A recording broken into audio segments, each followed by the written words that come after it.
We're here at the Tyler Point Cemetery, the first of the historical cemeteries in the town of Barrington. This stone was placed here in 1905 by the local historian Thomas Bicknell, along with the Barrington Preservation Society. But we began last month to tell you a story about the First Baptist Church in Swansea and the man John Miles, for whom this stone was placed here. We began to tell you that we had found some clues, that we had seen plaques and old photographs, a white building that people went zooming by, and a date, 1663. It was when John Miles began to covenant with those people from the Newman Congregational Church, those people who were beginning to be unhappy with the strictures of Puritan Congregationalism and were on their way to become Baptists. My name is Charlie Hartman. I was the 46th settled pastor of the Swansea Church. I'm retired now, and we're bringing you this story, Grace in the Wilderness, one segment a month. Today, we're going to share a little bit of the backstory of John Miles and how he got to be here in the American colonies.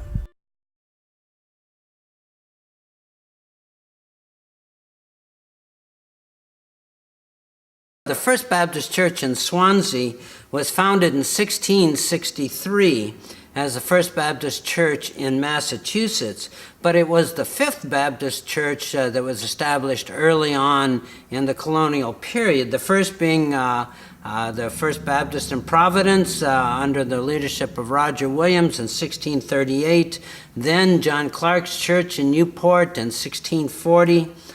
Each of those churches split, and so it was actually, it came to be that we were the fifth of the Baptist churches that were organized in these colonies, the first in Massachusetts. But unlike those other early congregations, our first pastor was a Baptist before he came to the colonies. I want to give you just a little bit of history here. The First Baptists emerged in England at the beginning of the 17th century, around 1603, 1608. It was during the time when King James, who had the Bible translated again, was on the throne. He had inherited the Church of England, as he found it, but was kind of inclined towards the Catholic position. But in that period of the early 17th century, there were all sorts of dissidents. There were people who wanted to purify the church. They were called Puritans. Amongst them, there were those who wanted to break away from the church hierarchy. They were called separatists. There were people who were known as Brownians, Congregationalists, Anabaptists, and all manners of other kind.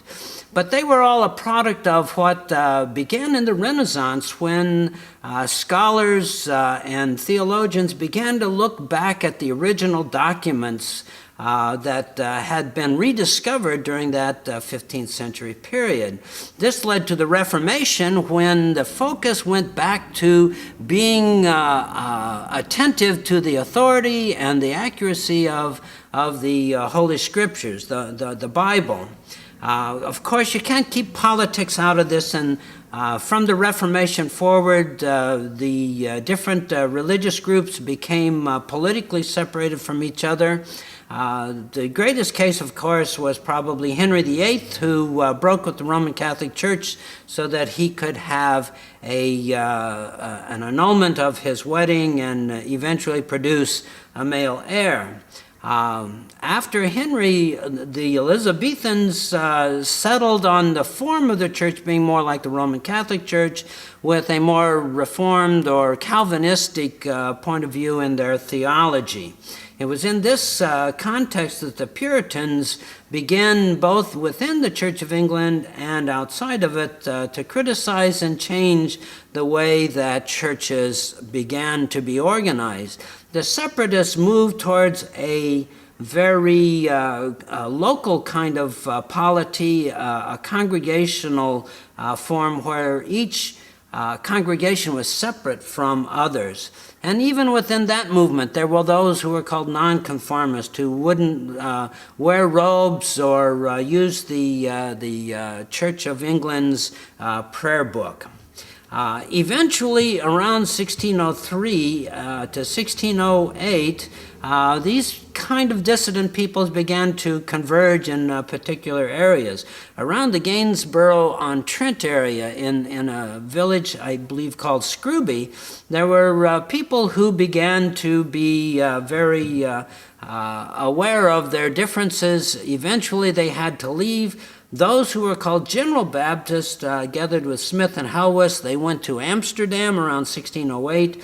Others who were still Puritans and maybe separatists went to Leiden, and they came back as we now identify them as pilgrims.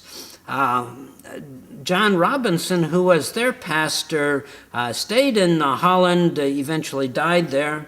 But a man named Jacob came back as a Puritan, separatist, Congregationalist. A man named Jesse continued that movement, became a real separatist, again towards that congregational polity. And eventually in 1638, the first particular Baptist church was formed in London about 1638, as I said. Eventually, by 1644, they had created 7 other churches, and there was a confession that was published in London, as I said, in 1644. But we have to remember that the English Civil War began about this time. Politics and religion were in this great smash-up. About 1642, the war began. It ended at the regicide. Charles I was executed. His head was chopped off on January 1649. And Cromwell, Oliver Cromwell, became the Lord Protector of England. His policy towards the dissenters was more tolerant. And it was at that point that the Baptists began to not only flourish, but have some real influence. Into this picture comes John Miles, the man who we are now trying to tell his story. He was born in Herefordshire, which is right on the border between England and Wales, about before 1620, because we know that he matriculated to Brasenose College, Oxford, about 1638 or so.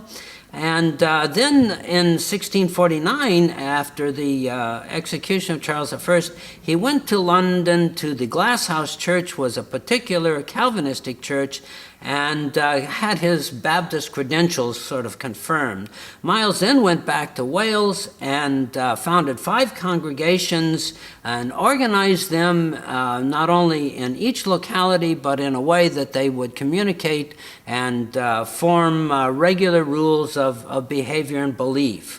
In 1660, Charles II was restored after Cromwell had died and the Protectorate ended. By 1662, the Acts of Conformity were passed, and by August of 1662, John Miles, who had held a position in Cromwell's government, was forced to flee England. Next time, our October 1st, segment 3, we're going to talk about how Miles moved from the English context into the colonial context. But first we have, as we celebrate our 350th anniversary, some members of our committee talking about what we are today. We're going to ask the committee to answer very simply one of 2 questions that is there something that they would like to share about the church that they would like people to know about, especially as we're celebrating 350, or if there's something significant about our history that is particularly meaningful to them? It's Carolyn and Robin and Margaret, and who'd like to be first? I'll be first. As clerk, the 350th anniversary is particularly special to me because I have been clerk for over 44 years. And I've had the opportunity to read some of the very ancient records of our church and found them fascinating even as a young person when I first started this job as clerk in my early 20s. And I realized in reading from them that we've had a number of challenges through all of those 350 years. And so when we're looking at the next 350 years of our church and we're seeing the challenges that that presents today, we have faith.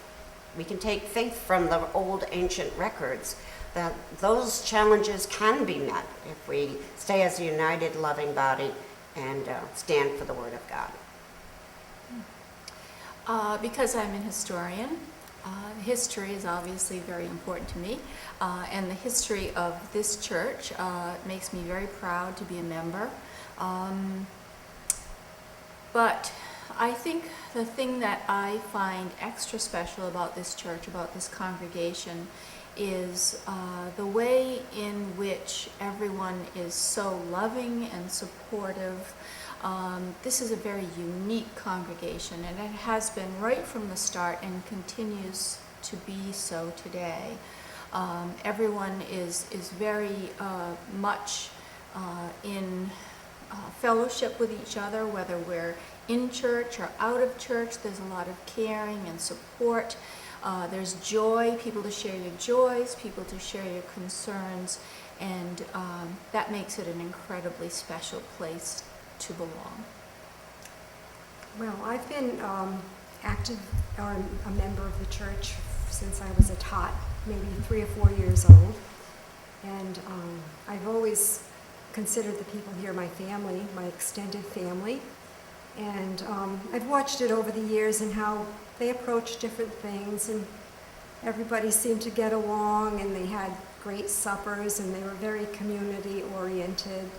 And I remember the 300th anniversary where we came into the church on a Friday night and we were all to be in costume with candles, I guess. I don't quite remember that part, but that was a significant time, and so 350 is really a significant time for us, and we want to make it an event that people will remember 50 years from now and 100 years from now.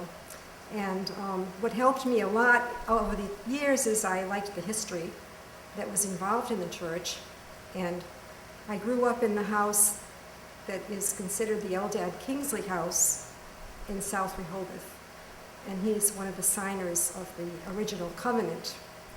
So I always had that bit of a tie, even though we weren't related, but there was something there that was drawing me. And I know some of the pastors have been really interested in the history, and I'm really glad that they have continued. And Betty Wilkinson was one of them, and Charlie Hartman.